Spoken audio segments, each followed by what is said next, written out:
Amém. Bom dia, a graça e paz de Deus, nosso Pai, de nosso Senhor Jesus Cristo, a todos vocês. Alegria chegar nesse domingo de encerramento da campanha, lembrando que a campanha não é um momento da vida da IBAB. A campanha em si mas na verdade ela é a festa daquilo que é a nossa vida de comunidade. Maneira como o Evangelho chegou no nosso coração, como nós nos apropriamos do Evangelho. Assim como uma pessoa que vive apenas para si, não é cristã, ela não nasceu de novo. Também uma igreja ocupada apenas consigo mesma não é uma igreja. Nós aprendemos isso, que ser de Jesus, andar com Jesus, viver para Jesus, é viver para o outro, é viver para o próximo, é sair de si, tanto a nossa vida pessoal quanto a nossa vida comunitária. Então, para nós é uma alegria muito grande. Domingo passado eu estava dizendo que esse domingo seria de emoção, de fato, né? Mas eu queria lembrar para você que a nossa festa não é festa de bater meta. Nós não estamos no jogo de bater meta, nós estamos numa grande aventura de solidariedade, de generosidade, de prática da justiça do reino de Deus. É isso que nós celebramos, é isso que nós festejamos, é isso que alegra o nosso coração. Então, louvado seja Deus pelo nosso domingo, louvado seja Deus pelo nosso tempo de encerramento de campanha. Eu estou ainda em Atos dos Apóstolos, no capítulo 17. Ainda estou com o apóstolo Paulo na cidade de Atenas, meditando e deixando meu coração ser convertido novamente a esse evangelho maravilhoso, como discernido pelo apóstolo Paulo e anunciado na cidade de Atenas.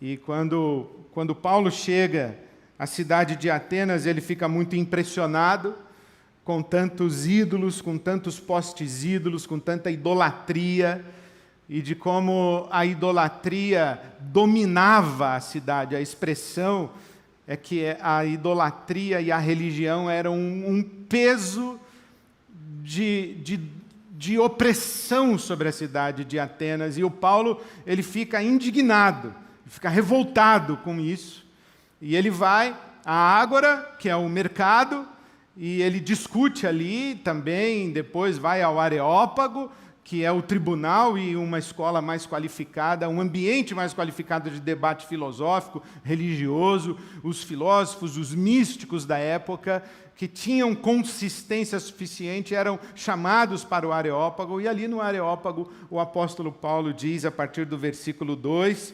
dirigindo-se, do versículo 22, de Atos 17, dirigindo-se aos atenienses, ele diz: Atenienses, vejo que em todos os aspectos vocês são muito religiosos.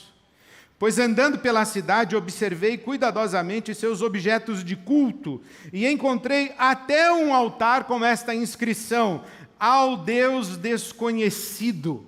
Ora, o que vocês adoram, apesar de não conhecerem, eu lhes anuncio. Esse Deus desconhecido, esse aí é o meu Deus. Esse é o Deus que eu adoro, esse é o Deus que eu anuncio a vocês, é a respeito dele que eu tenho a lhes dizer, essa é a minha mensagem, esse é o meu evangelho a respeito desse que vocês chamam de Deus desconhecido. Eu imagino que o apóstolo Paulo andando pela cidade, vendo toda a idolatria, ele chega nesse altar ao Deus desconhecido e ele deve ter perguntado, ou quem sabe até já tivesse ciência dessa tradição e dessa história de Atenas, e ele sabia que esse altar ao Deus desconhecido era um altar que tinha pelo menos uns 500 anos. 500 anos antes desse momento em que Paulo está em Atenas, a cidade de Atenas fora acometida por uma praga.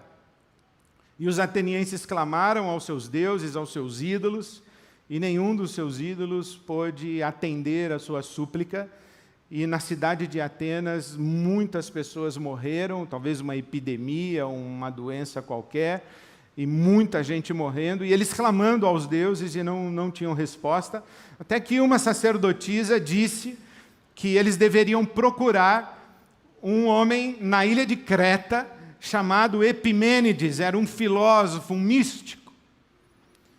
E foram até Epimênides e o trouxeram a Atenas. E quando Epimênides chegou em Atenas, ele mandou que separassem ovelhas pretas e brancas e dispusessem essas ovelhas na planície da colina de Marte, onde era o Areópago.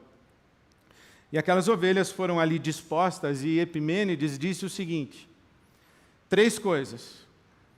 Ele disse, olha, deve ter aí uma divindade que não foi contemplada com os seus cultos, as suas oferendas, suas ofertas. Deve ter alguma que não foi atendida. Vocês ofereceram culto a muitos deuses, muitos ídolos, mas deve ter escapado algum. Esse um Deus aí, ele deve ser poderoso o suficiente para nos libertar dessa praga. E deve ser bondoso o suficiente para não levar em conta a nossa ignorância a respeito dele. Então vamos fazer aí um exercício de súplica e vamos dizer a ele, a esse Deus que não sabemos quem é, não sabemos sequer o seu nome, vamos fazer a ele uma súplica dizendo que estamos dispostos a oferecer a ele sacrifícios dessas ovelhas. E vamos trazer as ovelhas famintas. E vamos dispor as ovelhas na planície. E as ovelhas que, ao invés de comerem, se alimentarem, elas simplesmente se deitarem na relva, isto é sinal de que foram elas as escolhidas pela divindade.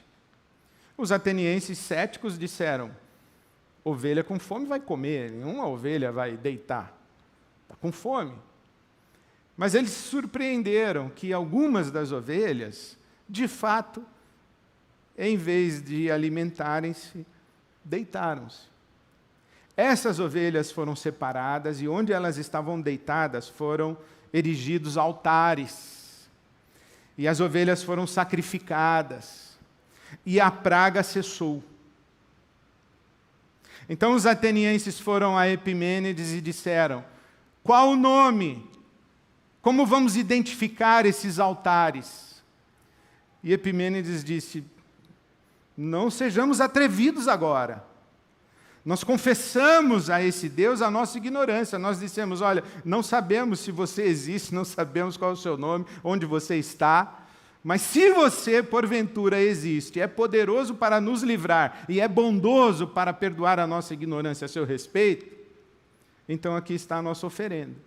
Era o que eles sabiam fazer na época, e fizeram. E Epimênides disse, não vamos nos atrever a dar nome para esse Deus.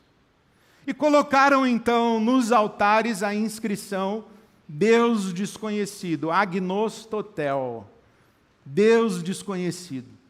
Estes postes ídolos ficaram dispostos ali naquela planície durante muito tempo, mas com o passar do tempo, a romaria das pessoas foi diminuindo, os postes ídolos foram ficando abandonados, até que alguém teve a brilhante ideia de recolher um dos altares da planície e levar para o centro da cidade de Atenas.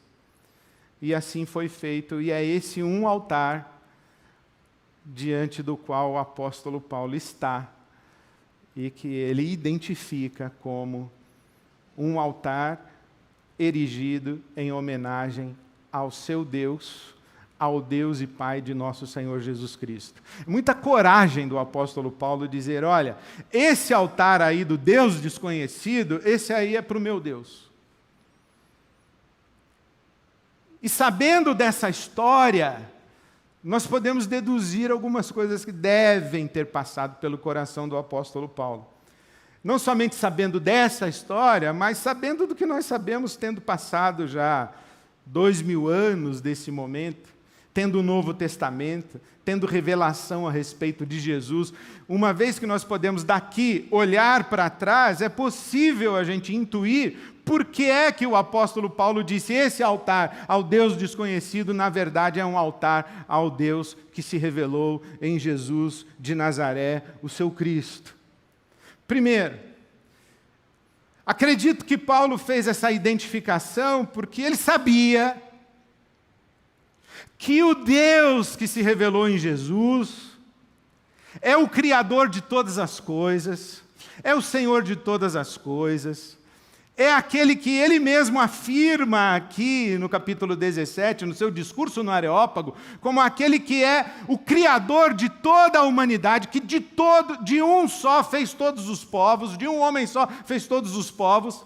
Ele é o Criador de toda a humanidade, de todo o universo. Ele é a fonte da vida. Foi Ele quem deu a vida e deu o fôlego da vida. E nele somos, nos movemos, existimos, nele vivemos. Então o Paulo diz o seguinte: olha, o Deus, Criador de todas as coisas, Ele não está representado nestes postes ídolos. Ele é singular e Ele é antes e acima de todos os ídolos e de todos os deuses, e esse desconhecido é Ele.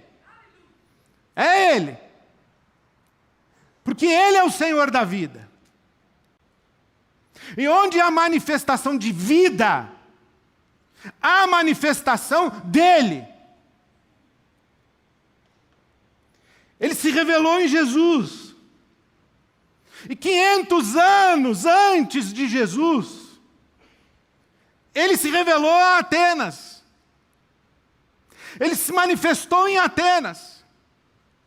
Nos dias de Sócrates, Platão, Aristóteles, Epimênides, Parmênides, no mundo onde não se falava dele, no mundo onde não se sabia o seu nome, no mundo onde não se sabia sequer como ele deveria ou poderia ou desejava ser adorado, lá estava Ele agindo, lá estava Ele curando, lá estava Ele doando vida, curando vida, gerando vida.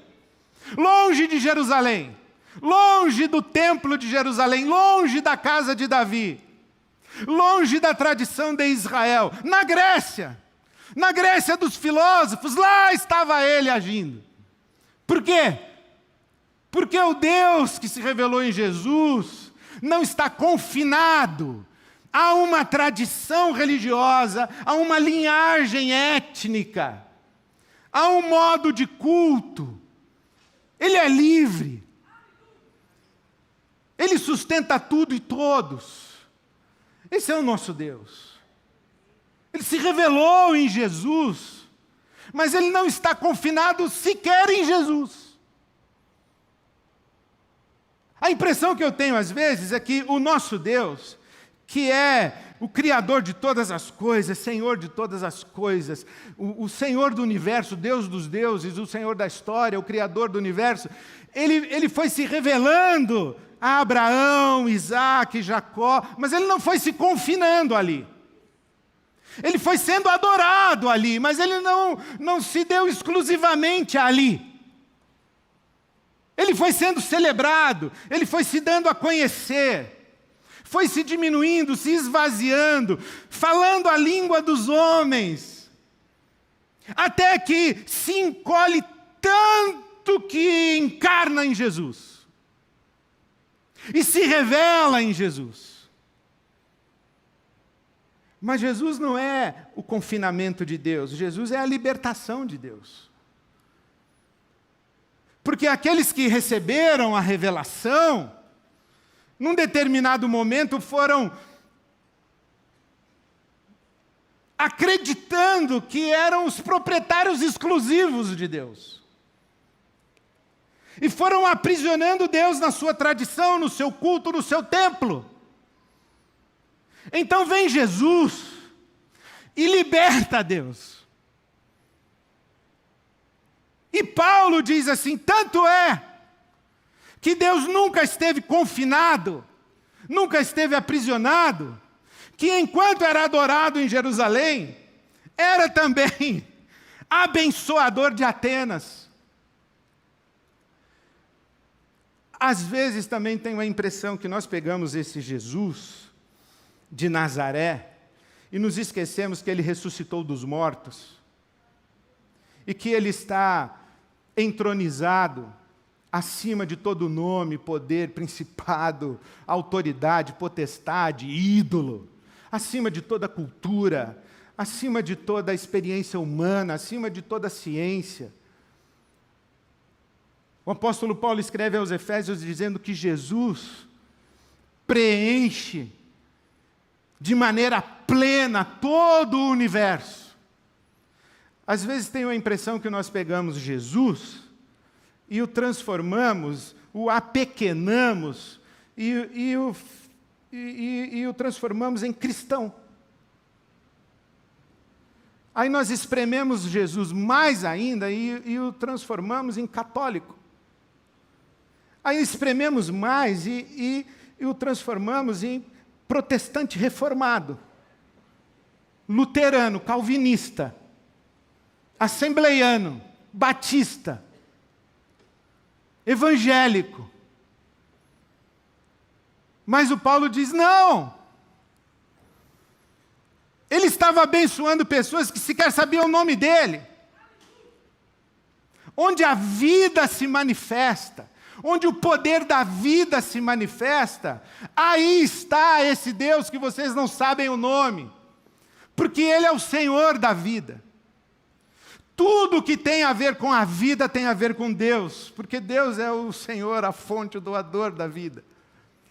Veja que Paulo, apóstolo, ele não diz assim, olha, por trás de todos os altares aqui está o Deus que se revelou em Jesus. Não, ele não diz isso. Ele diz, por trás desse altar ao Deus desconhecido está o Deus de Jesus. Porque foi Ele que curou, foi Ele quem libertou Atenas, foi Ele quem abençoou Atenas. Não foram os ídolos, não foram esses nem aqueles, foi esse aqui, o desconhecido. Porque Ele manifestou vida. Então Paulo é muito corajoso. Paulo é muito corajoso de dizer que 500 anos antes de Jesus, Deus passeou pelas ruas de Atenas e curou pessoas, levantou enfermos. E na verdade, meus queridos, não é isso que nós estamos dizendo. Nós acabamos de cantar isso. Onde a vida se manifesta, o Senhor nosso Deus está. Porque Ele é a vida. De onde vem? De onde vem essa força que transforma a semente em flor? Nós sabemos de onde vem. De onde vem esse poder que faz com que as ondas do mar, furiosas, venham sobre a terra? De onde vem? Nós sabemos de onde vem. De onde vem esse calor generoso do sol da manhã? De onde vem? Nós sabemos de onde vem. De onde vem a cura? Nós sabemos de onde vem. John Stott diz que toda cura é cura divina, inclusive aquelas que nós dizemos que é fruto da medicina. Toda cura é cura divina. Sabe que na Bíblia não existe ideia e conceito de milagre? Na Bíblia não tem conceito de milagre. Na Bíblia não existe milagre. Milagre como nós entendemos, que a gente vê assim que uma pessoa fez um tratamento de câncer com quimioterapia e ficou curada.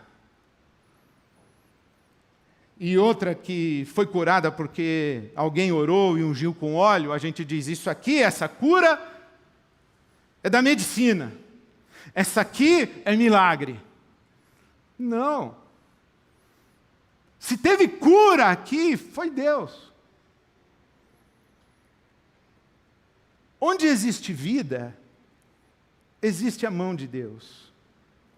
Deus é a vida dentro de tudo que se regenera. Eu não sei se vocês prestaram atenção na nossa canção da campanha desse ano. Porque ela começa dizendo, de onde vem? E a resposta talvez mais óbvia fosse, de Deus. Está certo? E se eu dissesse, então a ponte, de onde vem? Talvez você dissesse, do alto vem. Vem do alto. Mas a resposta da nossa canção qual foi? De dentro vem. De dentro vem. Por quê? Porque Deus soprou no seu universo fôlego de vida. A semente que brota é Deus. É vida divina. Seu sorriso é vida divina. Sua cura é vida divina. Sua paz é vida divina. O consolo no seu coração é vida divina. Inclusive, aquele índio, 400 anos atrás, que acordou à margem de um riacho na Amazônia, respirou e agradeceu a Tupã, usou o nome errado, porque aquele fôlego que lhe deu vida não vem de Tupã, vem do único Deus vivo e verdadeiro, Criador dos céus e da terra. Deus é essa vida aí. Jesus revelou para nós o caráter desse Deus. Jesus mostrou que esse Deus é sim bondoso o suficiente para não levar em conta a nossa ignorância.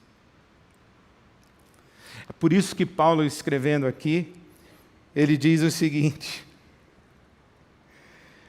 que Deus, no versículo 30 de Atos 17, no passado, Deus não levou em conta essa ignorância. Vocês levantaram aí um clamor para Ele, sem saber que era para Ele, sem saber o nome dEle. E Ele ouviu. E Ele curou vocês, e Ele libertou vocês. Mas aí diz o apóstolo Paulo, no passado Deus não levou em conta a ignorância, mas agora ordena a todos que se arrependam. Ordena a todos em todo lugar que se arrependam, pois estabeleceu um dia em que há de julgar o mundo com justiça por meio do homem que designou, e deu provas disso a todos, ressuscitando dentre os mortos. Deus não é mais desconhecido.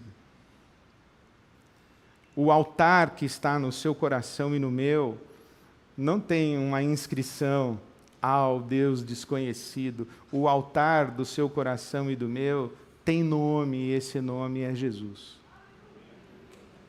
Deus tem nome, e esse nome é Jesus. João, apóstolo, ele diz, no princípio era o Verbo, e o Verbo estava com Deus, e o Verbo era Deus.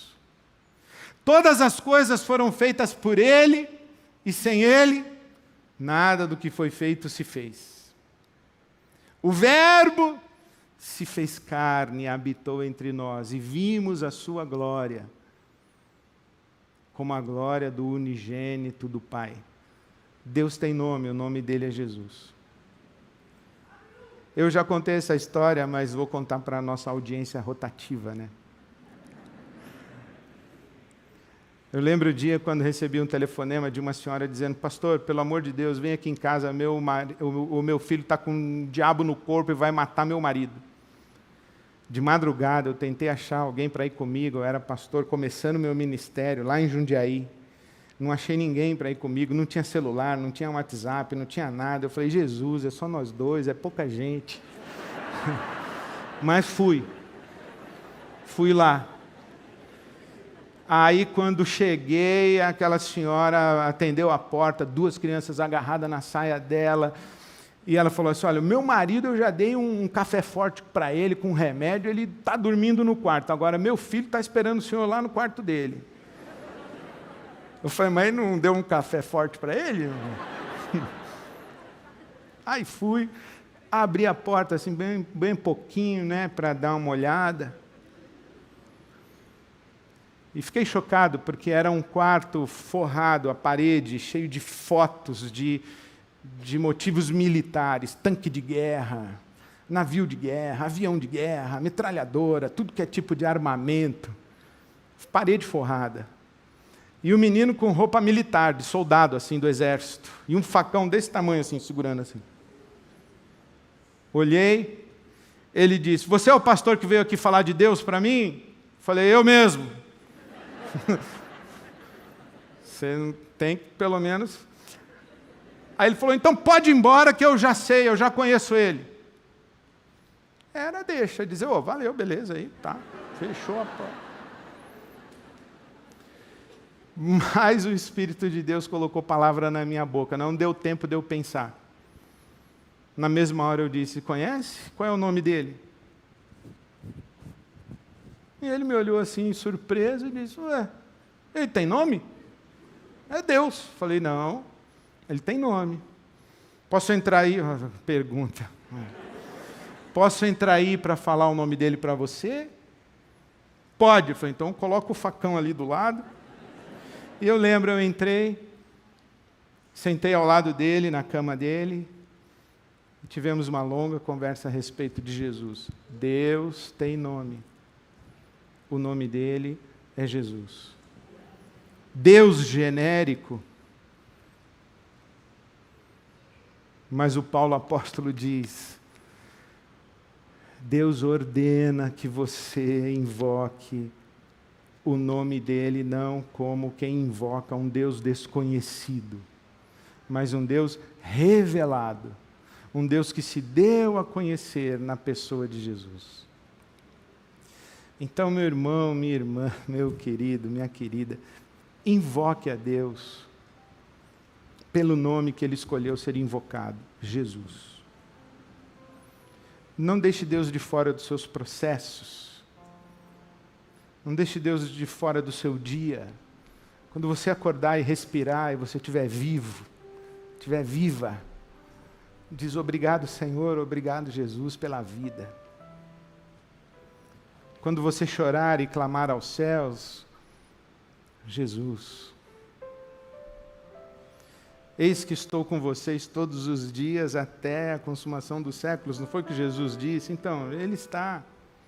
Você não precisa chamar Ele para vir de algum lugar. Ele está aqui, Ele está sustentando a vida, está sustentando você. Então, invoque-o, adore-o, sirva-o, disponha-se a Ele, clame pelo favor dEle. Faz terapia, mas lembra que na terapia a conversa é a 3. Você, o terapeuta e Jesus. Toma seu remédio. Eu tomo remédio para minha diabetes. Mas eu não digo isso aqui é a medicina que está cuidando de mim. Não. Jesus está comigo. Eu estudo. Eu leio. Mas eu ajoelho. Eu converso. Eu ouço. Eu ouço meus amigos, eu ouço minha mulher, eu ouço meus filhos, eu ouço as pessoas que me amam. E enquanto ouço, eu me pergunto, qual é a tua voz, Jesus?